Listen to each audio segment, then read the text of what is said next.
क्या बताऊं कि हमारे देवर गोविंदा हमको हमारे मायके लिवाने गए थे, बुलाकर चले आए हैं। मैं अपने मायके आ गई, चलकर देखती हूँ हमारी ननद गरिमा, हमारी सासू माँ, सभी लोग इस समय कहाँ पर हैं। लेकिन गोविंदा घर में छोड़ने के बाद अपने दोस्तों के साथ घूमने चले गए। चलकर देखती हूँ कि घर पे सासू माँ हैं कि कहीं गई हैं।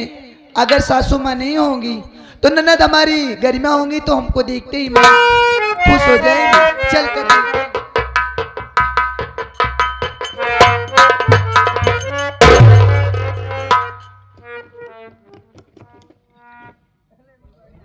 ये क्या देख रही हूं कि आज हमारे कमरे में चाचा जी आकर बैठे। ठीक है, अगर आकर हमारे कमरे में चाचा जी बैठे तो इस घर की बड़ी बहू, हमारा धर्म होता है कि पांव छूकर चाचा से आशीर्वाद ले लेती हूँ। फिर उसके बाद चाय बनाऊंगी, खाना बनाऊंगी, चाचा इज्जत करूंगी। पहले पांव छू लेती हूँ, आशीर्वाद ले लेती हूँ। चाचा जी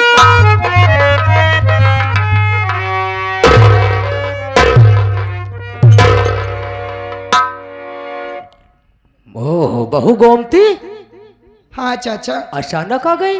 ये बताओ, अकेली आ रही हो या तुझको कोई लिवाने के लिए गया था? नहीं चाचा, गोविंदा गए थे हमें बुलाने के लिए। गोविंदा गया था? थोड़ा गए अपने दोस्तों के साथ घूमने। चाचा बहुत मायूस नजर, बात क्या है? कुछ कहना चाहती? मैं आपसे कुछ कहना चाहती हूँ चाचा। क्या कहना चाहते? शौक से कहो। कहाँ सासू माँ मेरी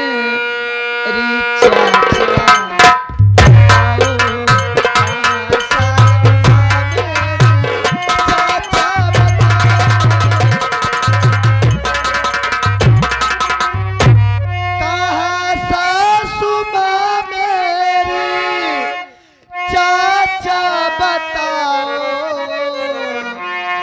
ननद गरिमा से चाचा मुझसे, ननद गरिमा से चाचा मुझसे। काफी दिन बाद मैं आ रही मायके से, दशा घर की मेरी चाचा बताओ।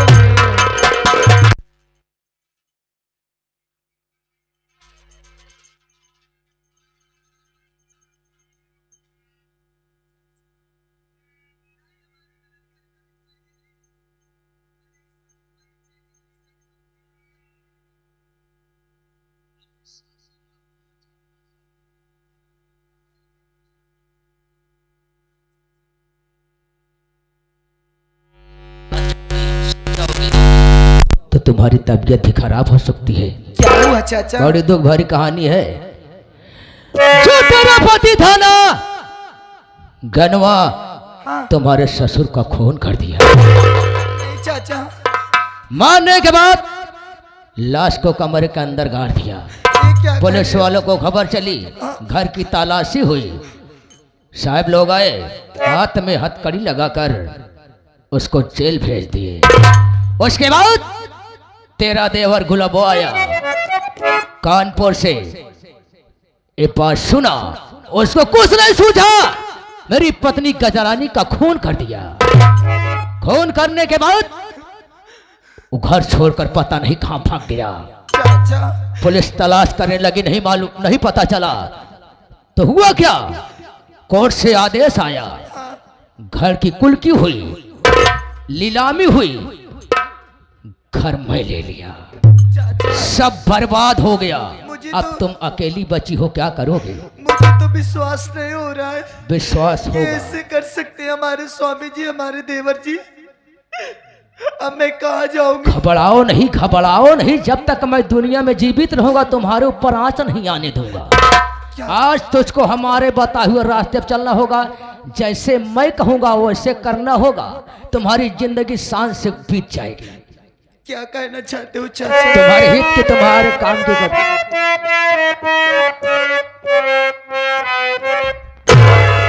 कि बहु गोमती उजड़े घर को सजाए,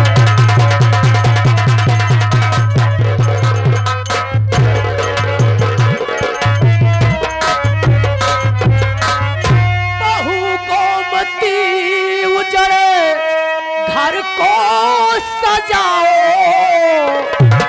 बहु गोमती उजड़े घर को सजाओ, मुझे जाने मन अपना सौहर,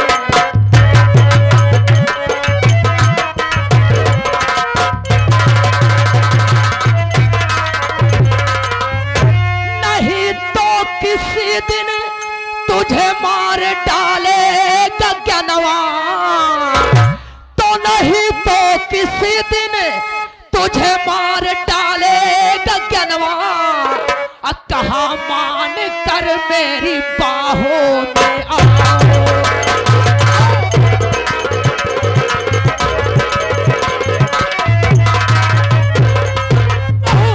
जैसे मैं कहूँ वैसे तुम काम करो, वादा करता हूँ कि सारी दुनिया की खुशियां लाकर तुम्हारे कदमों में। चाचा यहाँ से चला जा बस, इतने में तो हाँ इज्जत बटाई। ये घरी के बड़ा है, इस तो है सम्मान करती है। अगर इतना शौक हो ना तो अपने माई बहनी से गले मिला नदी गाड़ू। अब चला जा यहाँ से, अने उतारा भाई चप्पल, तब 20 चप्पल मारा। क्या बोलने का तौर तरीका है, इसमें तुम्हारी तारीफ ही नहीं है, सबसे ज्यादा तारीफ ही तुम्हारी माँ की है, जो तुमको इतना अच्छा संस्कार दिया है। शेरनी बोलना खूब जानती है, शायद तुझे मालूम नहीं है कि मेरा नाम गणेश राय खुराना, अब तो समर खर्च करना मेरा वसूल है पूरा। ऋषि आई गई हो क्या? आप यहाँ से चले जाइए बस। हाय हाय क्या यादा है, थोड़ा नकाब पोस्ट हटाओ। कि काहे ऋषियान वालू जान ले वो का हो, कि काहे ऋषियान वालू जान ले वो का हो, बोला मोर सुगनी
चाचा मैं तुम्हारी बात कभी कबर है रे, तुमको छूते ही तो ये घर का ना जा रही है। चले जाइए। अब अरे उतार नहीं मानोगी हम गान नहीं मानूंगी, ए, कभी नहीं हम गन मारे भी सोच लो। मानूंगी। कन आ रही है, कन आ रही है, कन नहीं हो मत, कन नहीं हो मत। ठीक है, थोड़ा आगोश में आओ, आगोश में आओ। नहीं मानोगी, आज तुम्हारी इज्जत बर्बाद कर दूंगा। आप तो उसको बताने के लिए यहाँ पर कोई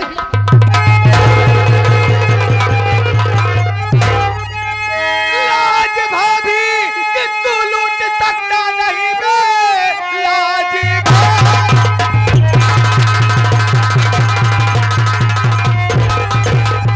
तू लूट सकता नहीं, डाल सकते न चाचा हम सब पर सितम, लेके मनहूस चेहरा और चले जाइए, देखना चाहता तेरी सूरत ना।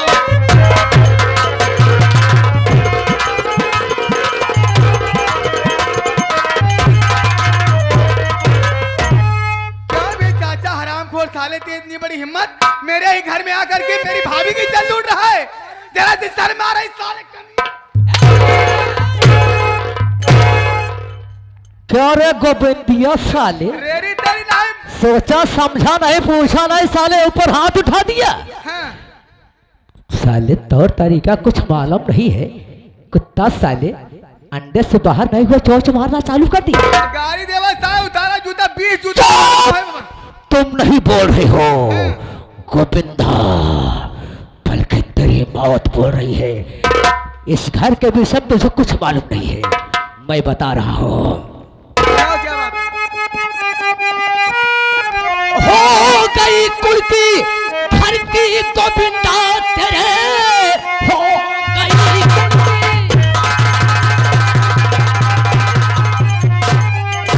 गोविंदा तेरे, छोड़ घर तेरी बहना माँ बहना ने है दिया, लेके भाभी को अपने अभी अभी चल चला, सारी जागीर तेरी ये मैंने ली।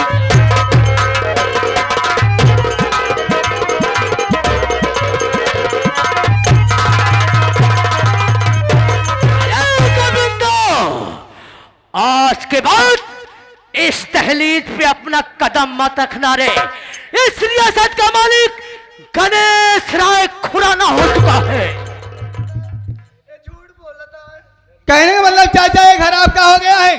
घर की कुड़की हुई, घर की नीलामी हुई, सारी रियासत का मालिक मैं हो गया। आप खरीद लिए हो ना? 20 लाख रुपया खर्च किया हो। ठीक है, लेकिन 20,000 रुपया खर्च किए हो। विश्वास नहीं है? कोई साबूत दिखाओ। अगर साबूत दिखाए।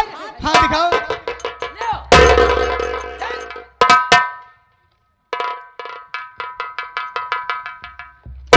आज के बाद यहाँ पर आने की कोशिश मत करना, नहीं तो याद रखो साले एक बात सुन लो चाचा, काट दूंगा। आज तो मैं अपनी भाभी माँ को यहाँ से लेवा के जा रहा हूँ, लेकिन तो तुमसे कह के जा रहा हूँ चाचा। क्या कह के जा रहा है? एक दिन इस घर में जरूर आऊंगा और ये घर लेकर के रहूंगा चाचा।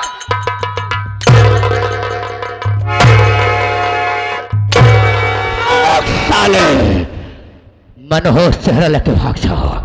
ये साला कल का छोकरा मेरे ऊपर हाथ उठा दिया। अगर तेरा पूरा खानदान बर्बाद न कर दिया, एक को छोड़ छोड़ के ना मारा रे, तो मेरी माँ का दूध हराम है। तेरे बाप ने साला हमारे साथ धोखा किया, और धोखे का अंजाम देखो क्या होता है।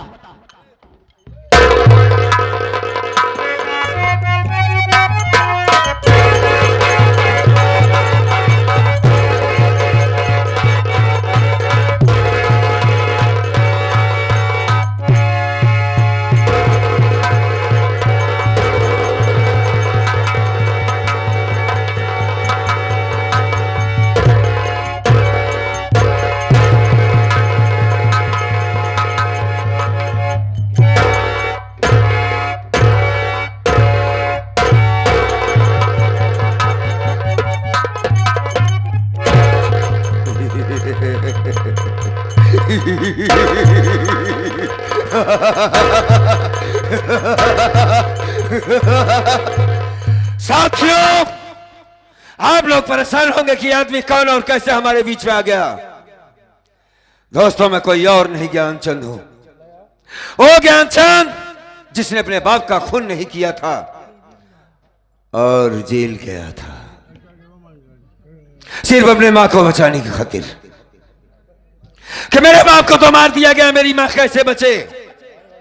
मैंने अपने बाप को नहीं मारा था, फिर भी मुझे 20 साल की सजा हुई। और सॉरी 20 नहीं 7 साल की सजा हुई। 7 साल झेलने के बाद जब गांव वापस आया तो क्या देखता हूं कि मेरे घर में ताला लगा हुआ है, मेरे घर की कुड़की हो गई है, घर वीरान हो गया है। गांव वालों से पूछा, गांव वालों ने बताया कि तेरी मां बहन को कानून वालों ने मार करके भगा दिया। बेड़ी बहन रमेश तेरी मां को मारा जा रहा था, पूरा गांव देख रहा था।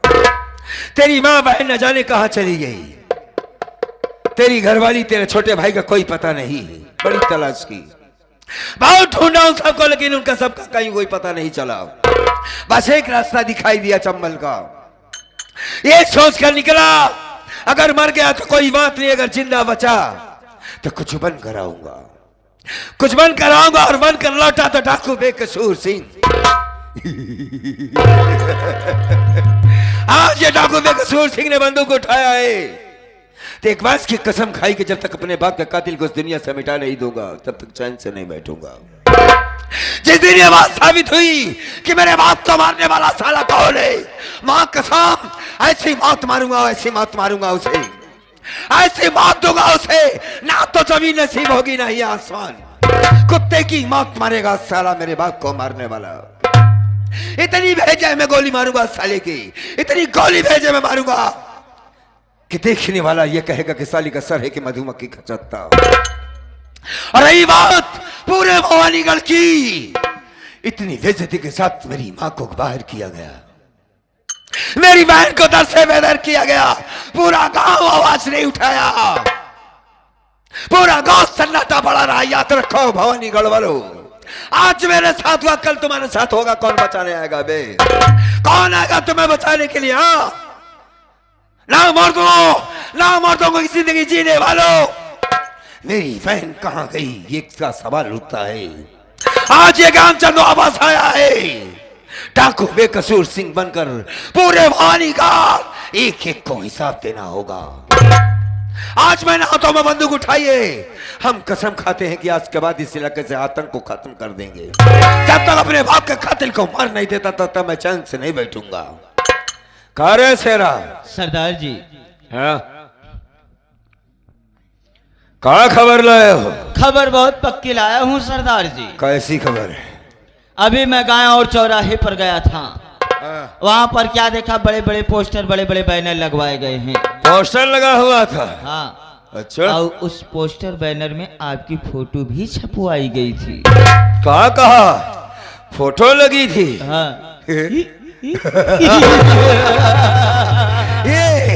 ये तो बड़ा अच्छा हुआ मेरी फोटो लगी थी। आगे बताओ, आगे क्या हुआ? फोटो जस्ट ही नीचे सरदार जी बड़े ही मोटे हेड राइटिंग में लिखा हुआ था कि डाकू बेकसूर सिंह को जो कोई जिंदा या मुर्दा पकड़ेगा, पकड़ने वाले व्यक्ति को सरकार की तरफ से पूरे 50,000 इनाम। सिर्फ 50,000? अबे डाकू बेकसूर को पकड़ना इतना आसान नहीं है।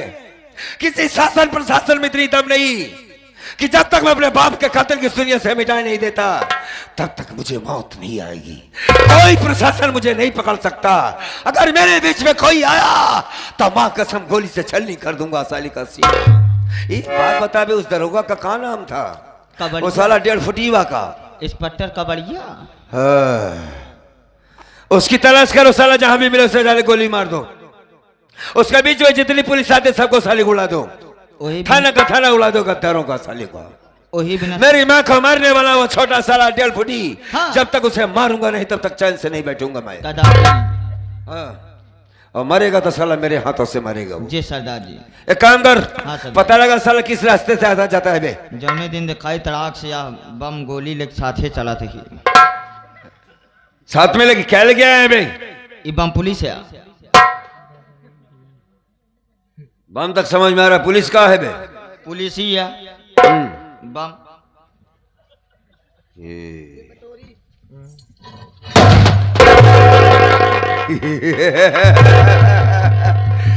वाह, किसी को शक भी ना हो साला इंसान तुरंत मर जाता है। क्या कदाच सारे के एक पीस इतनी बड़ी बड़ी हुई जाए।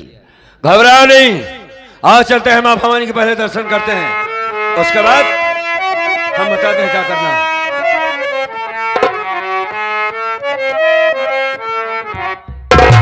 तो समय कितना भी नाजुक हो, ये जमाना याद आता है।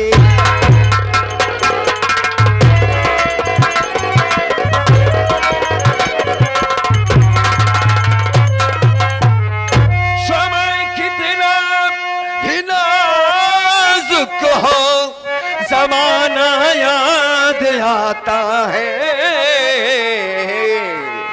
और महाभारत में अर्जुन का निशाना याद आता है। आओ मेरे साथ।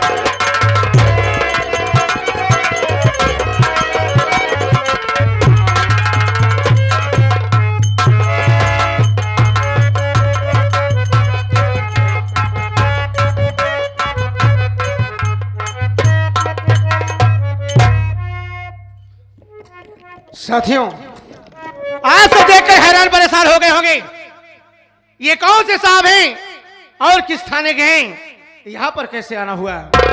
तो साथियों में कोई और नहीं, आप सब जान लीजिए और पहचान लीजिए, मैं वही जिला रायबरेली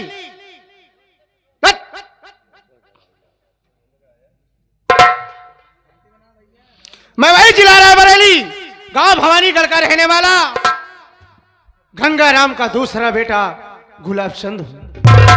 उस दिन गजरानी चाची को मारने के बाद अपना घर गांव छोड़ करके भाग गया।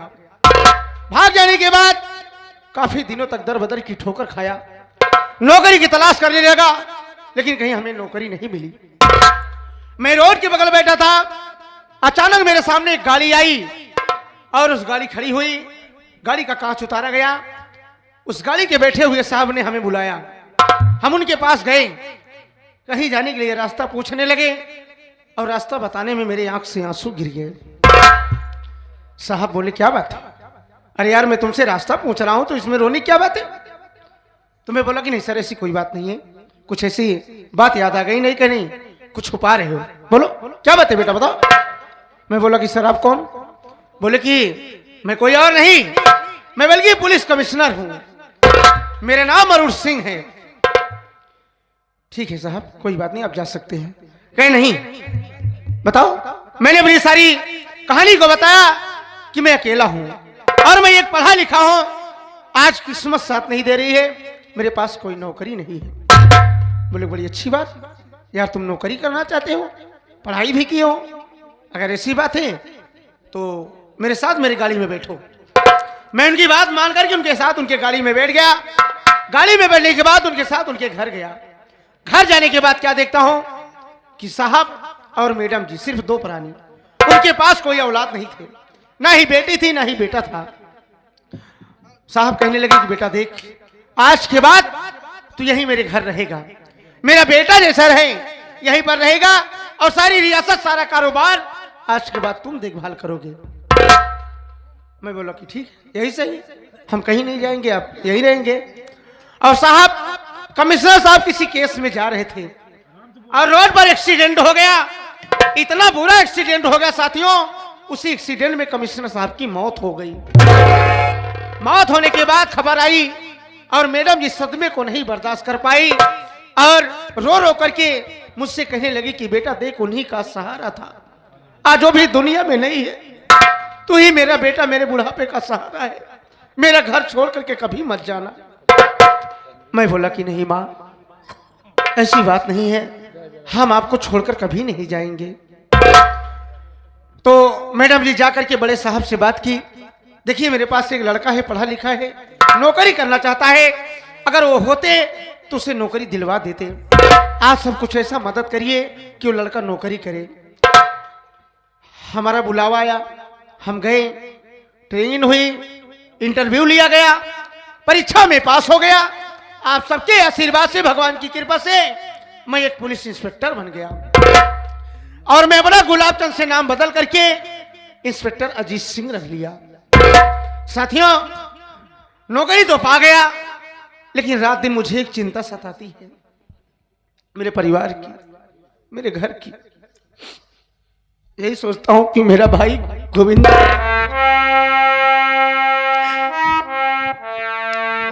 और मेरी बहन गरिमा, मेरी बूढ़ी माँ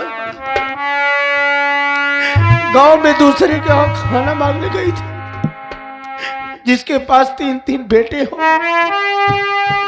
पढ़ा लिखा परिवार हो, उसी की मां लोगों के सामने हाथ फैला करके खाना मांगे। मजबूरी ऐसी चीज होती है कि बहुत बड़ी परीक्षा लेती है इंसान की। ठीक है, लेकिन भाई गोविंदा, बहन गरिमा, मैं मजबूर था कि वापस लौट करके नहीं आया। और मां, तेरा बेटा मारा नहीं, तेरा बेटा गुलाब जिंदा है, और एक दिन तेरा बेटा लौट करके आएगा, तेरा बेटा लौट करके आएगा, और दुनिया की सारी खुशी तेरा बेटा तेरे आंचल में डाल देगा।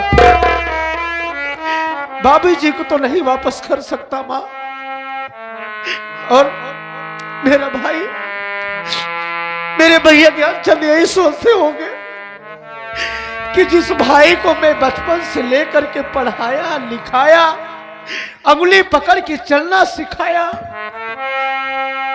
समाज में बैठना सिखाया, समाज के सामने बोलना बताया, वही मेरा गुलाब इतना निकम्मा निकल गया, इतना बेदर्द भाई निकल गया कि मैं जेल में तड़प रहा हूं और गुलाब मुझसे मिलने नहीं आया। भैया, भैया ज्ञानचंद, मुझे माफ कर दो, मैं आपका भाई हूं, मैं कायर नहीं हूं, आपके लिए मुझे दर्द है, लेकिन मेरे हालात कुछ ऐसे थे कि मैं मजबूर था, आपसे मिलने नहीं आ पाया। लेकिन भैया, अभी आपका गुलाब गुलाब नहीं, एक इंस्पेक्टर बन गया है। आप तक जेल में हो जब तक आपका भाई आपके पास नहीं आता है। जिस दिन में भवानीगढ़ आया, भवानीगढ़ थाने में जाकर के ये आपका भाई वादा करता है, अगर आपको हम जेल से रिहा न करवाए तो मैं भी आपका भाई नहीं, आपको सम्मान सहित जेल से रिहाई होगी। भैया दोस्तों, क्या बताए, मेरी ड्यूटी इस समय नवीनगढ़ थाने में लगी है, नवीनगढ़ थाने में लगी है, और वहां पर एक नई बात सुनने को मिला है। उस क्षेत्र में, उस इलाके में एक डाकू है जिसका नाम डाकू बेकसूर है। वो पूरे इलाके में, पूरे चारों तरफ से तहलका मचा दिया है, हाहाकार मचा दिया है। जिस भी इलाके में, जिस भी क्षेत्र में हम जाते हैं, सिर्फ लोगों के जुबानों पर सिर्फ डाकू बेकसूर का नाम है। और यहाँ तक कि पुलिस प्रशासन काफी दिन से पीछा कर रही है, पकड़ना चाहती है, लेकिन आज तक पुलिस प्रशासन वाले डाकू बेकसूर की या उसके कोई साथी को कोई पकड़ ही नहीं पा रहा है। मैं भी इस सोचकर इस थाने में ड्यूटी लगवाया हूं, इस थाने में ड्यूटी लगवाया कि जो भी पुलिस डिपार्टमेंट का कोई भी अफसर नहीं कर पाया, वो ये इंस्पेक्टर अजीत सिंह करके दिखाएगा। और डाकू बेकसूर, मैं इस तरह सोच करके आया हूं कि जब तक तुझे तेरे कलाइयों में हथकड़ी लगा करके अगर मैं जेल की कोठरी में तुझे न बंद कर दूंगा, तब तक इस थाने से बड़ा ट्रांसफर नहीं कराऊंगा। इसलिए कि वर्दी पहनते समय खाया हो, वर्दी पहनते समय एक कसम खाया कि इंसाफ का पुजारी हूं, इंसाफ करूंगा, इंसाफ का पुजारी हूं, इंसाफ करूंगा। मुजरिम हो चाहे मेरा भाई, उसे गिरफ्तार करूंगा। भाग ले, भाग ले, बच ले, तू तब तक बच सकता है बेकसूर जब तक इंस्पेक्टर अजीत सिंह से तेरी मुलाकात नहीं हो रही है। मैं चलता हूं ड्यूटी पर और देखता हूं कि थाने में कौन हवलदार, होमगार्ड, पुलिस, कौन चौकीदार है। उनसे बातचीत करके यही पता लगाएंगे कि ये नवीनगढ़ इलाका कहां तक लगाता है और डाकू बेकसूर का रास्ता कौन है। चलता हूं साथियों।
बात बाम्मा? तबीयत नहीं सही बका? भैया बहुत तेज बुखार आए रे, बुखार है? पूरे शरीर में दर्द बाटे। तू आज हमका बतावतिया? का करी 3 दिन बिटिया? से देखत ही तो का ऐसे बना कुछ बोलतिया, बस एक जगह बैठी रहा तू। हिम्मत ही नहीं परत बिटिया, का करी रे? जानत है अम्मा? चाहते ना कहूँ से दवाई लिए होती बिटिया। कहाँ से लिया है माई? गौनम चले जा, बता दे कि माँ भैया आ जाए, पैसा लेके दाई दे भैया। जाने जाके उसे बता दे बिटिया कि हमारा अम्मा बीमार है, पैसा हो जाए तो हर बहुत जल्दी वापस कर दे। न दी तो क्या करबे हम? हाँ? न दी पैसा तो क्या करबे? एक बात बताए, रुकी रहो।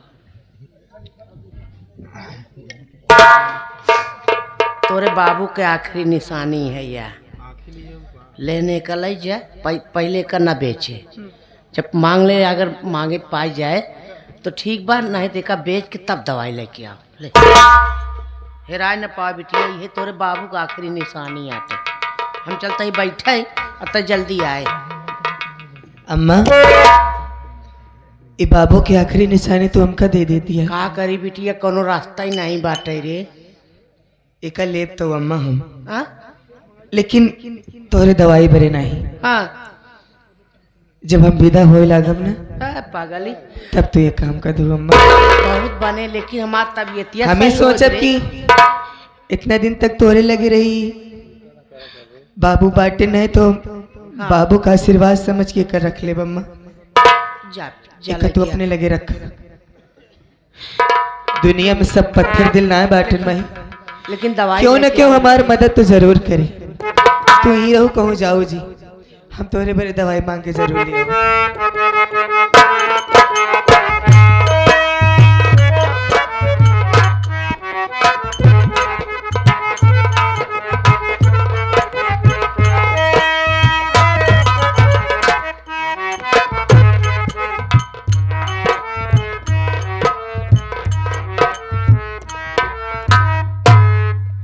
भगवान। हम यहाँ आराम करे बैठी है, परसों ही हमारे बिटिया के बारात हुआ है, घरे में व्यवस्था कुछ नहीं बाटे। चलते ही धीरे धीरे कुछ जो हिम्मत परी करब, ओकरे बाद जाते ही गांव में गांव वाले की मदद ले भाई।